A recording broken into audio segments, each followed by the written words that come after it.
నీకు ఉద్యోగం వచ్చిందా? శభాష్ అల్లుడు. ఉద్యోగం రాగానే పరిగెత్తుకుంటా ఫస్ట్ నీకు చెప్తామని వచ్చిన మామా.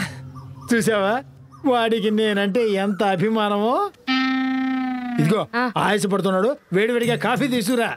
ఫస్ట్ మీరు వెళ్ళి పాలు తీసుకురండి. పోనీ నీళ్లు తీసుకురావే. నేనంటే ఎందుకురా నీకంత అభిమానం? అభిమానమా బొక్క? ఏవా ఇల్లు పక్కనే ఉంది కదా అని చెప్పి అటుపోయేటప్పుడు ఒకసారి ఇటుపోయేటప్పుడు ఒకసారి మా ఇంటికి వచ్చి మా అమ్మ పెట్టే ఫిల్టర్ కాఫీ తాగుతా.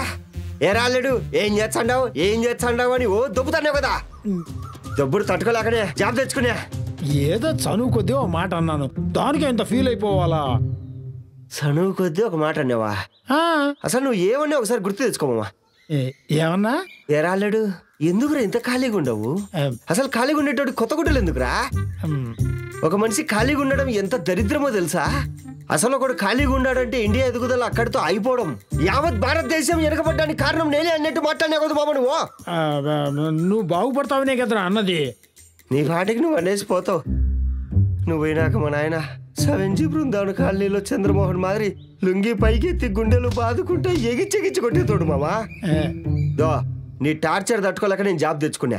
నువ్వు మళ్ళా మా ఇంటికి వచ్చి ప్యాకేజ్ ఇంతేనా, అమెరికాకు పోవా, పెళ్లి చేసుకోవా అని నోటికి వచ్చినట్టు మాట్లాడినావు అనుకో, మా ఇంటి పక్కన ఉండే పిచ్చుకుని తెచ్చి గడిపి చప్పిచ్చినా మామ. ఇటీతా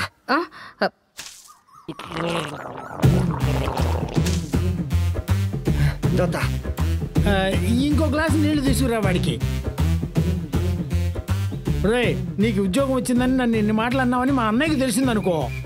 అన్నయ్య ఇంటి గుర్తొచ్చింది, పెద్ద మామ కూడా ఇదే సందులో ఉంటాడు కదా,